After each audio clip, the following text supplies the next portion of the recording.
Surface areas and volume. Question. A factory manufactures 1,20,000 pencils daily. The pencils are cylindrical in shape, each of length 25 centimeter and circumference of base as 1.5 centimeter. Determine the cost of coloring the curved surface of the pencil manufactured in one day at rupees 0.05 per decimeter square. DM square ആണ് തന്നിരിക്കുന്നത്. ഈ ക്വസ്റ്റ്യനില് പെൻസിലിന്റെ length തന്നിട്ടുണ്ട് 25 centimetre. പിന്നീട് തന്നിരിക്കുന്നത് circumference of base as 1.5 centimetre. Circumference എന്ന് പറയുന്നത് perimeter ആണ്, which is 2πr. അത്തരത്തിലുള്ള 1,20,000 പെൻസിൽസ് ആണ് ഒരു ഫാക്ടറി വൺ ഡേയിൽ മാനുഫാക്ചർ ചെയ്യുന്നത്. അങ്ങനെയാണെങ്കിൽ ആ പെൻസിലിന്റെ ഒക്കെ കർവ്ഡ് സർഫസിൽ കളർ ചെയ്യുന്നതിന് rupees 0.05 per decimeter square ചെലവിൽ ഒരു ദിവസത്തെ മൊത്തം കോസ്റ്റ് ഓഫ് പെയിന്റിംഗ് എത്രയാണെന്നാണ് ഇവിടെയുള്ള ക്വസ്റ്റ്യൻ. നമുക്കറിയാം പെൻസിൽ കളർ ചെയ്യുമ്പോൾ അതിന്റെ ഈ ഒരു കർവ്ഡ് സർഫസിൽ മാത്രമേ കളർ ചെയ്യാറുള്ളൂ. ഈ ഒരു എൻഡിലും ഇപ്പുറത്തുള്ള ഈ എൻഡിലും പെയിന്റിങ് ഒഴിവാക്കിയാണ് പെൻസിലിനെ മാനുഫാക്ചറിങ് നടത്താറുള്ളത്. അങ്ങനെയാണെങ്കിൽ അതിന്റെ കർവ്ഡ് സർഫസ് ഏരിയ മാത്രം കണ്ടുപിടിച്ചാൽ മതി. അപ്പൊ നമുക്കിവിടെ കണ്ടുപിടിക്കേണ്ടത് കർവ്ഡ് സർഫസ് ഏരിയ ആണ്, ബിക്കോസ് പെയിന്റ് ചെയ്യുന്നത് കർവ്ഡ് സർഫസ് ഏരിയയിൽ മാത്രമായതുകൊണ്ട്. അങ്ങനെയാണെങ്കിൽ കർവ്ഡ് സർഫസ് ഏരിയ കണ്ടുപിടിക്കാനുള്ള ഇക്വേഷൻ എന്ന് എഴുതാം. Curved surface area which is equal to, common equation ഇതാണ്, ബേസ് പെരിമീറ്റർ ഇൻറ്റു ഹൈറ്റ്. ഇവിടെ ബേസ് പെരിമീറ്റർ സർക്കംഫറൻസ് ആയിട്ട് തന്നെ തന്നിട്ടുണ്ട്, which is 2πr is equal to 1.5 centimeter, and the height is also given, which is 25 centimeter. Curved surface area base പെരിമീറ്ററും ഹൈറ്റും കൂടിയുള്ള product ആണ്. അതിനെ നമ്മളൊന്ന് സിംപ്ലിഫൈ ചെയ്ത് എഴുതിയാൽ 2πr into h, 2πr h എന്നാണ് നമ്മൾ പഠിച്ചു വെച്ചിരിക്കുന്നത്. അങ്ങനെയാണെങ്കിൽ curved surface area of one pencil, ഒരു പെൻസിലിന്റെ curved surface area is equal to 2πr എന്ന് പറയുന്നത് 1.5 ആണ്, ഇൻറ്റു ഹൈറ്റ് വിച്ച് ഈസ് 25. ഇത്തരത്തിലുള്ള 1,20,000 പെൻസിൽസ് ആണ് ഒരു ദിവസത്തെ പ്രൊഡക്റ്റ് എന്ന് പറയുന്നത്, ഒരു ദിവസത്തെ മാനുഫാക്ചറിംഗ് എന്ന് പറയുന്നത്. അങ്ങനെയാണെങ്കിൽ curved surface area of 1,20,000 pencil is 1,20,000 കൊണ്ട് ഇതിനെ മൾട്ടിപ്ലൈ ചെയ്യുക, 1,20,000 ഇൻറ്റു 1.5 ഇൻറ്റു 25. ഇത്രയും സെന്റിമീറ്റർ സ്ക്വയർ ആണ് കർവ്ഡ് സർഫസ് ഏരിയ. ഇവിടെ ആൻസർ കിട്ടിയിരിക്കുന്നത് സെന്റിമീറ്റർ സ്ക്വയറിലാണ്, കോസ്റ്റ് ഓഫ് പെയിന്റിങ് ഡെസിമീറ്റർ സ്ക്വയറിലുമാണ് തന്നിരിക്കുന്നത്. അങ്ങനെയാണെങ്കിൽ സെന്റിമീറ്റർ സ്ക്വയറിനെ ഡെസിമീറ്റർ സ്ക്വയറിലേക്ക് മാറ്റണമെങ്കിൽ 100 കൊണ്ട് ഡിവൈഡ് ചെയ്യണം. അപ്പൊ നമുക്ക് ആ ഒരു കാൽക്കുലേഷൻ ചെയ്യാം. 1,20,000 ഇൻറ്റു 1.5നെ 15 എന്ന് എഴുതുകയാണെങ്കിൽ താഴെ ഒരു ഡിവൈഡഡ് ബൈ 10 കൂടി എഴുതിയാൽ മതി. കാരണം 15 ഡിവൈഡഡ് ബൈ 10 എന്ന് പറയുന്നത് 1.5 ആണ്, ഇൻറ്റു 25. ഇനിയും സെന്റിമീറ്റർ സ്ക്വയറിനെ ഡെസിമീറ്റർ സ്ക്വയറിലേക്ക് മാറ്റുന്നതിന് വേണ്ടിയുള്ള ഒരു 100 കൊണ്ടുള്ള ഡിവിഷൻ കൂടി. ഈ 20, ഇവിടെയുള്ള 20, ഇവിടെയുള്ള ഈ ഒരു 0, ഈ ഒരു 0, ലെഫ്റ്റ് ഓവർ നമ്പറുകൾ 120 ഇൻറ്റു 15 ഇൻറ്റു 25 ആണ്. ഇത്രയും കൂടി മൾട്ടിപ്ലൈ ചെയ്താൽ കിട്ടുന്നത് 4500. ഇത്രയും ഡെസിമീറ്റർ സ്ക്വയർ ആണ് curved surface area which is to be painted. അങ്ങനെയാണെങ്കിൽ 1 ഡെസിമീറ്റർ സ്ക്വയറിന്റെ കോസ്റ്റ് എഴുതാം. Cost of painting for 1 decimetre square is equal to 0.5 rupees. അങ്ങനെയാണെങ്കിൽ therefore ടോട്ടൽ കോസ്റ്റ്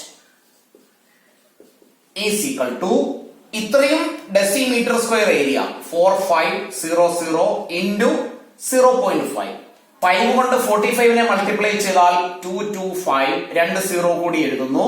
ഇനി ഇവിടെയുള്ള ഡെസിമൽ ഇവിടെ പ്ലേസ് ചെയ്താൽ final answer will be 2250 rupees. Next question. Water flows through a cylindrical pipe whose inner radius is 1 centimeter. ഈ പൈപ്പിന്റെ inner radius 1 centimeter ആണ്. At the rate of 80 centimeter per second in an empty cylindrical tank, the radius of whose base is 40 centimeter. 40 centimeter ആണ് ഈ empty cylindrical tankന്റെ base radius. What is the rise of water level in tank in half an hour?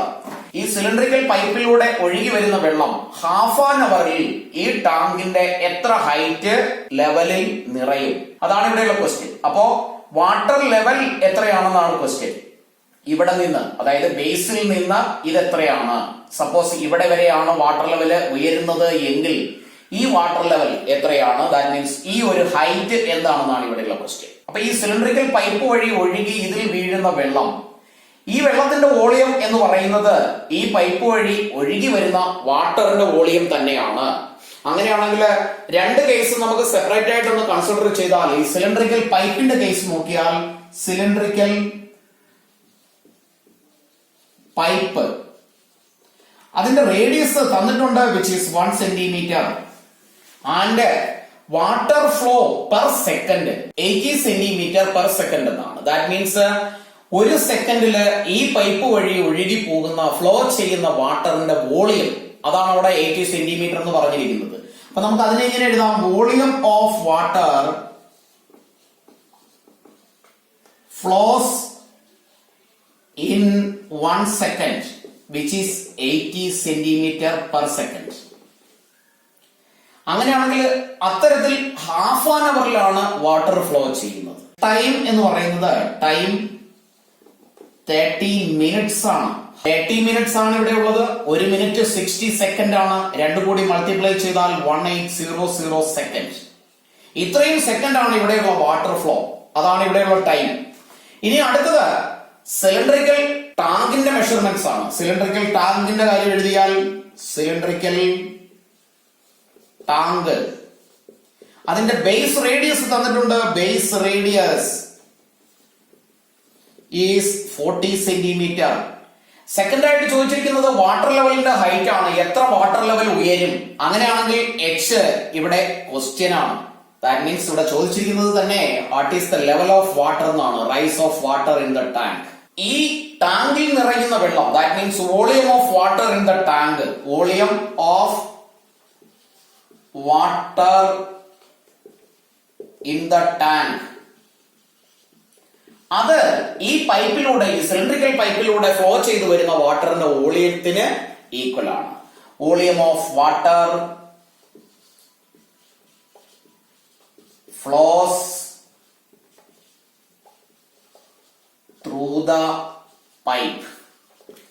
സിലിണ്ടറിന്റെ volume കണ്ടുപിടിക്കാനുള്ള equation pi r square h ആണ്, which is equal to, ഇതും ഒരു cylindrical പൈപ്പാണ്. Cylindrical പൈപ്പിന്റെ volume കണ്ടുപിടിക്കുന്നതിനുള്ള equation pi r square h ആണ്.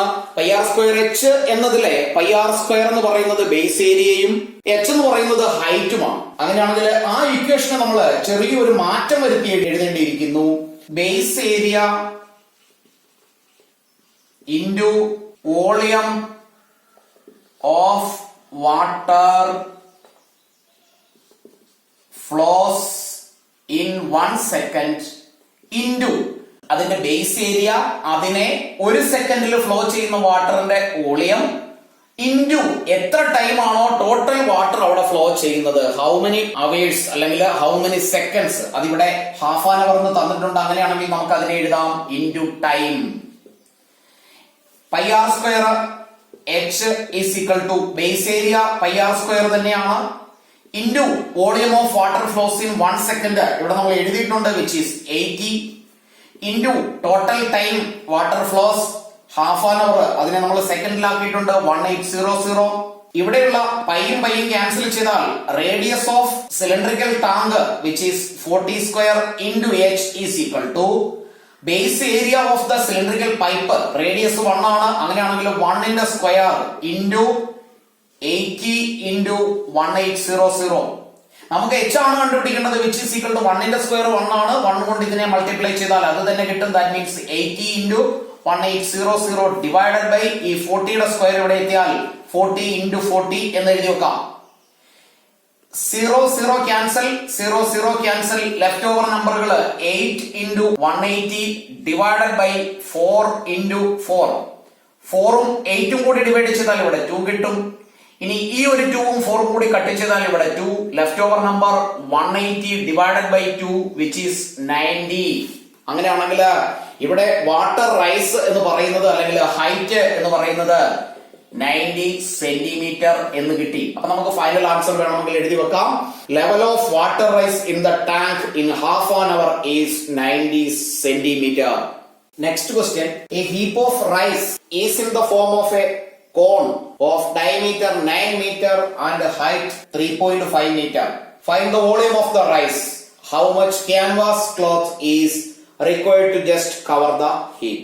റൈസിനെ store ചെയ്തിരിക്കുന്നത് in the form of a cone ആണ്. അതായത് കുറച്ച് റൈസ് ഇങ്ങനെ കൂട്ടിയിട്ടിരിക്കുന്നു, അത് ഒരു കോണിന്റെ ഷേപ്പ് ആണ് ഫോം ചെയ്യുന്നത്. അങ്ങനെയാണെങ്കിൽ ആ ഷേപ്പിന്റെ ഡയമീറ്റർ 9 മീറ്റർ ആണ്, അതിന്റെ ഹൈറ്റ് 3.5 മീറ്റർ ആണ്. അങ്ങനെയാണെങ്കിൽ ആ കോണിക്കൽ ഷേപ്പിലുള്ള ആ റൈസ് അതിന്റെ ടോട്ടൽ വോളിയം എത്രയാണെന്നാണ് ഫസ്റ്റ് ക്വസ്റ്റ്യൻ. അതിനുശേഷം സെക്കൻഡ് ക്വസ്റ്റ്യൻ ചോദിച്ചിരിക്കുന്നത് എത്ര ക്യാൻവാസ് വേണം ആ റൈസിനെ ഒന്ന് കവർ ചെയ്ത് വെക്കുവാൻ, ആ റൈസ് ചീത്തയാകാതിരിക്കാൻ അതിനെ ഒന്ന് പ്രൊട്ടക്ട് ചെയ്യുന്നതിന് വേണ്ടി കവർ ചെയ്യുകയാണ് ക്യാൻവാസ് കൊണ്ട് എങ്കിൽ എത്ര ഏരിയ ഓഫ് ക്യാൻവാസ് ആണ് അതിന് വേണ്ടത്.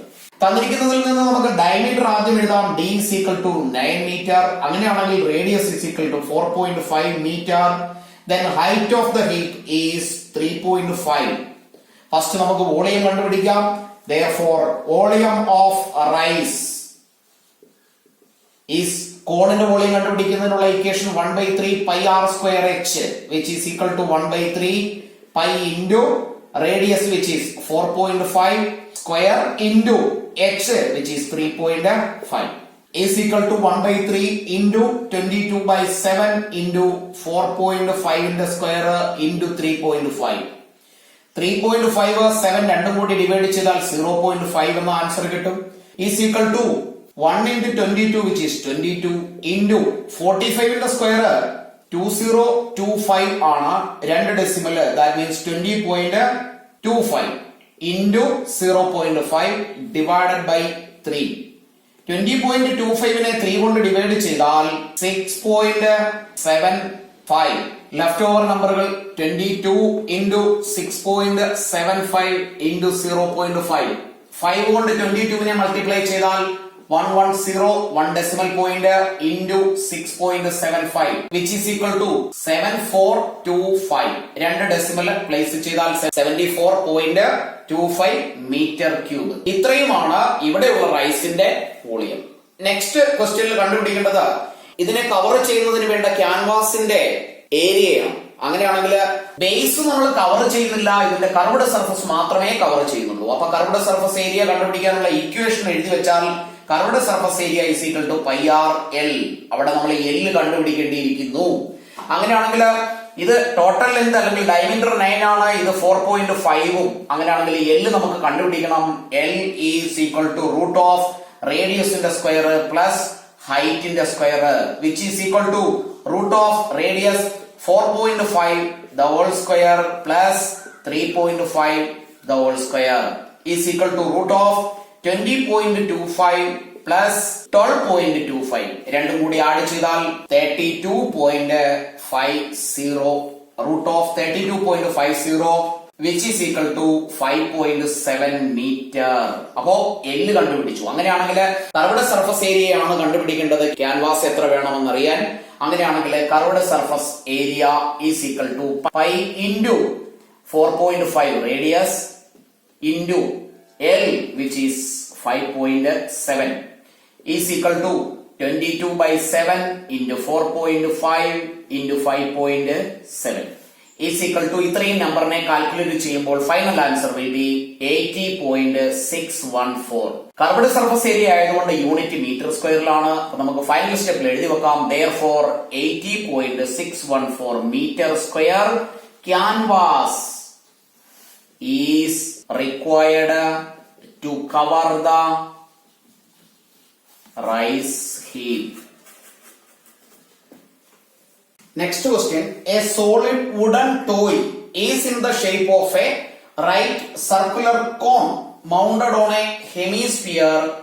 If the radius of the hemisphere is 4.2 centimeter, hemisphere radius 4.2 centimeter ആണ്, and the total height of the toy is 10.2 centimeter. Find the volume of the wooden toy. ഇത് ഒരു wooden ടോയിയുടെ shape ആണ് തന്നിരിക്കുന്നത്.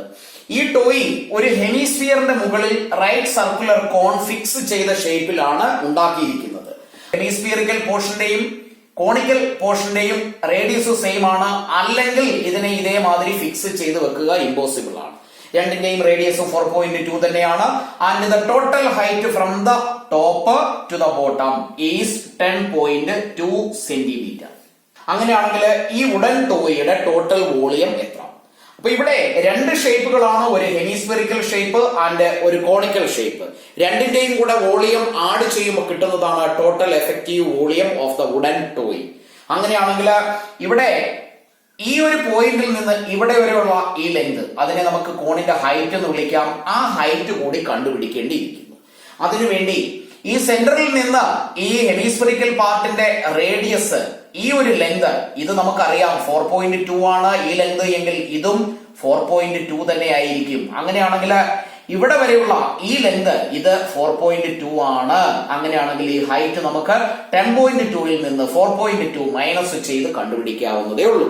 അപ്പോ രണ്ടിന്റെയും തന്നിരിക്കുന്ന ഡയമെൻഷൻസിനെ നമുക്കൊന്ന് എടുത്തെഴുതാം. ഹെമിസ്ഫെറിക്കൽ പാർട്ട്, ഹെമിസ്ഫിയർ, റേഡിയസ് തന്നിട്ടുണ്ട് which is 4.2 സെന്റിമീറ്റർ.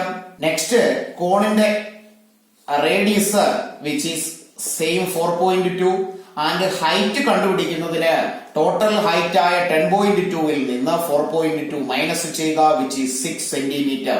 അങ്ങനെയാണെങ്കിൽ നമുക്കിനി ടോട്ടൽ വോളിയം എഴുതാം. Total volume of the toy, total volume is equal to volume of cone plus volume of hemisphere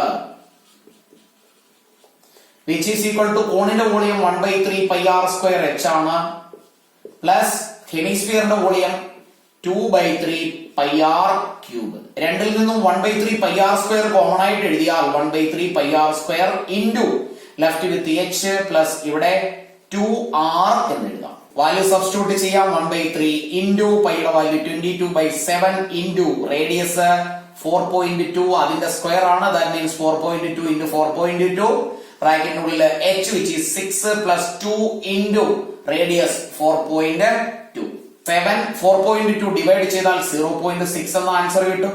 3 കൊണ്ട് 4.2നെ ഡിവൈഡ് ചെയ്താൽ 1.4 എന്ന ആൻസർ കിട്ടും. ലെഫ്റ്റ് ഓവർ നമ്പറുകൾ 1 into 20 to 22 ആണ്, ഇൻറ്റു 0.6 ഇൻറ്റു 1.4 ഇൻറ്റു ബ്രാക്കറ്റിനുള്ളിലുള്ള 6 plus 2 into 4.8 which is 8.4 is equal to 22 into 0.6 into 1.4 into രണ്ടും കൂടി add ചെയ്താൽ 14.4.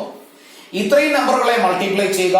മൾട്ടിപ്ലൈ ചെയ്യുമ്പോൾ കിട്ടുന്ന final answer will B 266.11 centimetre cube. ഇതാണ് ഇവിടെയുള്ള ഈ വുഡൻ ടോയുടെ ടോട്ടൽ വോളിയം. ക്ലാസ്സുകൾ ഇഷ്ടപ്പെട്ടുവെങ്കിൽ ലൈക്കും ഷെയറും കമന്റും ചെയ്യുക. എക്സാമിന് വളരെ കുറച്ച് ദിവസങ്ങൾ മാത്രമാണ് ബാക്കിയുള്ളത്. ഓരോരോ ചാപ്റ്ററുകളായി റിവിഷൻ നടത്തുക. റിവിഷൻ നടത്തുന്നതിന് മുൻപ് ആ ചാപ്റ്ററിലെ എല്ലാ ക്വസ്റ്റ്യൻസും ചെയ്ത് പഠിക്കുക, including example questions. Tough questions ഉണ്ടാകാനുള്ള ചാൻസസ് വളരെ കുറവാണ്. മാക്സിമം ക്വസ്റ്റ്യൻസ് എക്സാമ്പിൾ ക്വസ്റ്റ്യൻസിൽ നിന്ന് തന്നെ ആയിരിക്കും. സർഫസ് ഏരിയ ആൻഡ് വോളിയം എന്ന ചാപ്റ്ററിൽ വളരെ ഇൻഡയറക്റ്റ് ആയിട്ടുള്ള ക്വസ്റ്റ്യൻസ് കാണാറില്ല. പ്രീവിയസ് ക്വസ്റ്റ്യൻസ് ഇത് പഠിച്ചാൽ എല്ലാ ക്വസ്റ്റ്യൻസും അറ്റൻഡ് ചെയ്യാവുന്ന ഒരു ചാപ്റ്ററാണ് സർഫസ് ഏരിയ ആൻഡ് വോളിയം. ഓരോ ക്വസ്റ്റ്യൻസും വായിച്ച് മനസ്സിലാക്കിയതിനു ശേഷം വീഡിയോ പോസ്റ്റ് ചെയ്ത് സ്വന്തമായി ചെയ്തു നോക്കുക. മനസ്സിലായില്ല എങ്കിൽ, അല്ലെങ്കിൽ ചെയ്തതിനു ശേഷം കണ്ടിന്യൂസ് വീഡിയോ കണ്ട് തെറ്റെവിടെയാണെന്ന് മനസ്സിലാക്കി അതിനെ തിരുത്തി ചെയ്യുന്ന രീതിയിൽ വേണം പഠിക്കാൻ. ഫുള്ള് വീഡിയോ കണ്ടതിന് ശേഷം പഠിക്കാൻ ശ്രമിക്കരുത്.